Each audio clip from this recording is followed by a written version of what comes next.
একটা ঘটনা আমি আপনাদেরকে শোনাই যে একজন একটা খাসি আর একটা গাধা পুষত। তারপরে লোকটি তার খাসিকে খুব যত্ন করত, গাধাকে যত্ন করত না। গাধা একদিন খাসিকে বলছে, খাসি একদিন গাধাকে বলছে, গাধা তুই তো আসলেই গাধা।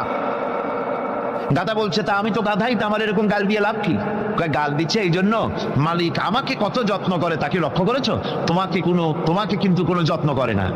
বাইরের থেকে আসার সময় একটা থাপ্পড় দেয়, যাওয়ার সময় একটা লাথি দেয়, আর আমার ঘাড়ের উপরে হাত বুলায়, আমাকে গোসল করায়, ভুসি দিসি খাওয়ায়, কত যত্ন করে।